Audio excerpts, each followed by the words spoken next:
Hello Summoners and welcome back to another episode of ProGuides Best Champion to Main, now in patch 12.3. The champions that we pick for these series are strong picks with high performance but have low ban rates and are unlikely to get nerfed anytime soon.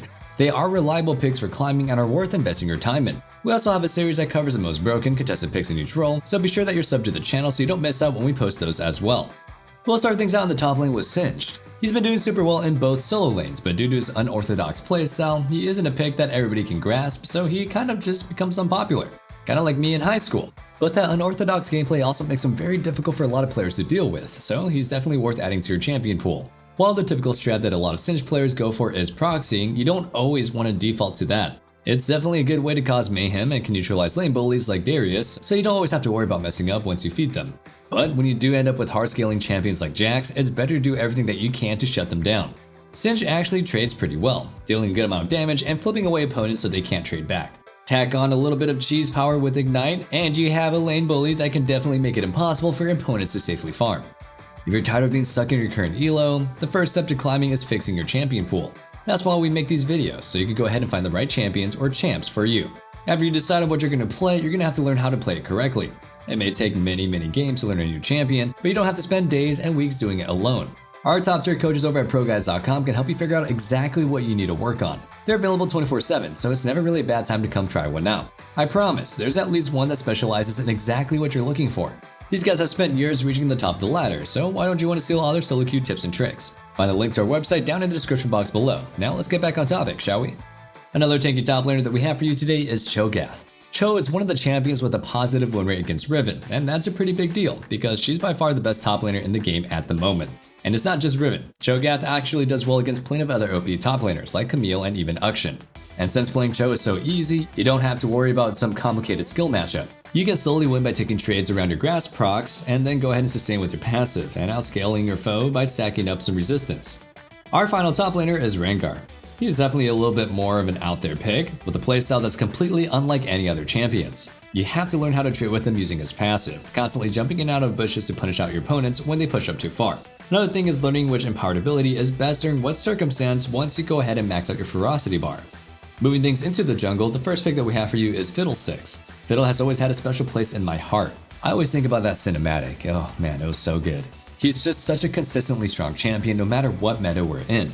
Even when the jungle is totally dominated by early game champions, he remains a strong pick due to how hard he carries fights later. You can't just really compete with a champion that has the potential to land a 5-man fear while also putting out an absurd amount of damage. The only thing to keep in mind is that you need to use your ultimate from the Fog of War to actually get that fear, so be sure that you use his passive often and invest in some control wards if you need some extra vision control. Our second jungler is Taliyah. She has absolutely insane burst damage, able to one-shot any squishies that you might catch in their combo without even being that fed. She also has really solid sustained damage over time, so she isn't a one-hit wonder in fights like a lot of other burst mages. But that's all later in the game. Early on, you'll need to work with your allies to pick up kills. Her W can be kind of difficult to hit on its own. Since landing it is the key to her kit, it's a pretty good idea to play around your lanes that have CC over damage. You do plenty of damage on your own after all. For that reason, I'll almost always visit a tank lane over a carry for consistency's sake. If you prefer a more hyper aggro early game type of champion, maybe Elise is the one for you. She's arguably the highest tempo jungler in the game. With Elise, you farm your camps less than any other jungler. Instead, you're here to farm the enemy champions. You can keep up this tempo super well with Elise because any lane is gankable. Like any other jungler, it's obviously easiest to punish foes that are pushing heavily towards your side. But what Elise brings to the table over other junglers is how good she is at tower diving. As early as level 3, if you see a diveable target, you can go for it. She has plenty of burst damage, and Repel allows you to drop a turret aggro after taking a couple of shots, which after that point, your target should already be dead. Now for the mid lane, we'll begin with Rumble. Prior to this patch, Rumble has actually been a pretty super dominant mid laner, but in classic Riot fashion, he's being buffed in an attempt to make him stronger in his intended role as a top laner. Somehow, no one thought about how much more broken he'd be as a mid laner. This is especially impactful in matchups against melee assassins. He already beat them pretty hard, and now it'll be a stomp that you can play on autopilot. Another highly aggressive lane bully is Tristana. She plays almost more like an assassin or a burst mage than a marksman. She has crazy solo kill potential and can even jump in as early as level 2 or 3 to blow up a disrespectful opponent. Once that snowball gets rolling, it's really difficult for your foes to shut you down due to how safe she is. Her jump and ultimate makes you really hard to pin down in fights, so she's super self-sufficient. No more having to pray that your teammate actually knows how to peel for the carry. Our final mid laner for today is Malzahar. In stark contrast to our last 2 picks, Malzahar is a pretty passive laner, focused more on neutralizing the laning phase than dominating it. But being passive doesn't mean that you're here to be carried. Malzahar is a massive scaling damage threat later on into the game. All you have to do is play him, and he's incredibly boring. Unlike any other champions in the mid-champion pool, you don't really need any huge AoE combos or find a way to dive the enemy backlaners. He's perfectly fine fighting front to back. In fact, it's when he's at his best. Between Liandry's Demonic Embrace and his ultimate, you'll be dealing tons of percent HP damage to the enemy frontline, absolutely melting them in seconds. I know it's a pretty common sentiment that people say that when you play the easy champions like Malzahar, you're not very good at the game, and are just winning because their champion takes no skill, but if that's the case, why aren't more people doing it? I mean, ranked is about winning, right? Shouldn't you just play whatever it takes to win? And that brings us to today's question of the day. What other champions are super easy to execute in solo queue? Plenty of other lane neutralizers or one-button wonders come to mind. Anivia, Yi, Malphite, to name a few. But we want to hear from you, so let us know what you guys think in the comments down below. Now without further ado, let's get back to the video.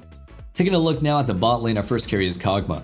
KOG'MAW may fall a little bit short in terms of popularity when compared to Vayne and Jinx, but he's just about as strong as them when you look at their performance. The one thing that steers most people away from KOG'MAW is his seemingly weak early game, but honestly, KOG isn't all that vulnerable.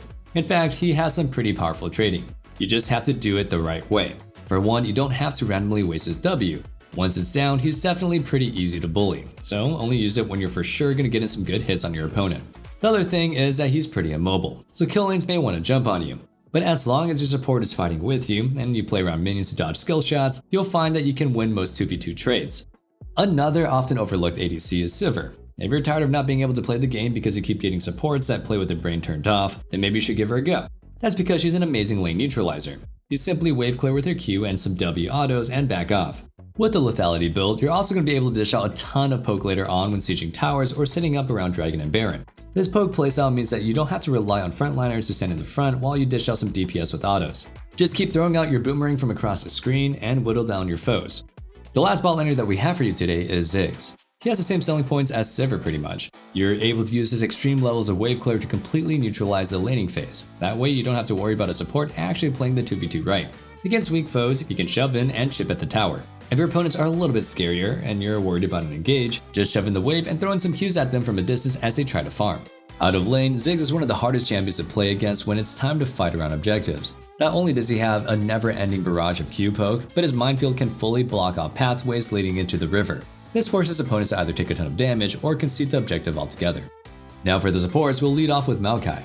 Despite Riot's attempt to nerf him as a support and shift him back to being a top laner, the Big Tree is still one of the best performing champions in this role. He just offers too much. His Flash Root is a guaranteed way to make a pick on opponents. His saplings give infinite vision control, while either wasting an opponent's time as they kite it, or dealing a huge chunk of damage to them if they decide to eat it. In fights, his super low cooldown CC makes him one of the most disruptive champions in the game. It seems like Riot has really given up on pushing him out of his role for now, so you might as well just pick him up if you like to play some tanks. Our next support is Zyra. She's by far one of the most lane dominant supports that you can possibly pick. Both her damaging spells do AoE damage, so you can go ahead and help your ADC shove in waves while you poke out your opponents. Her plants give a ton of poke damage, and if ignored, have insane DPS in extended fights. Usually the answer to a poke heavy mage is to go for an all-in. That may work against Vel'Koz or Xerath, but with Zyra, you want your opponents to take an all-in fight. Her combo does insane burst damage, and her ultimate and powered plants pump out a ton of DPS just like they're an extra champion in a fight. Finishing off our list, we have Alistar. Unless you have an ADC with a lot of damage, odds are you won't be winning 2v2's bot lane with Ali. But you're not picking him for the 2v2. Alistar shines because the CC chain sets up your team for easy kills. So instead of forcing 2v2s and just losing trades, call your jungler in for a gank.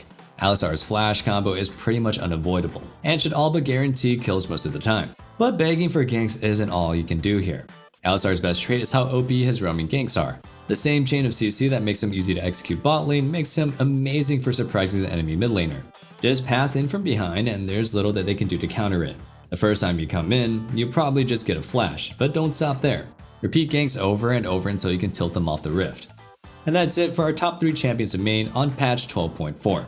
I hope you guys enjoyed the video. If you did, make sure that you're subbed so you never miss out on our meta guides and you're always in the loop on what the best picks are. Remember to let us know what champions are the easiest to climb with down in the comments below. And one last thing, don't forget to check out our Discord in the description box below where you can go ahead and discuss League further or just hang out and be a part of the community. I can't wait to see you guys back in the next video, but until then, stay safe, stay healthy, and have a wonderful day. Peace. Peace.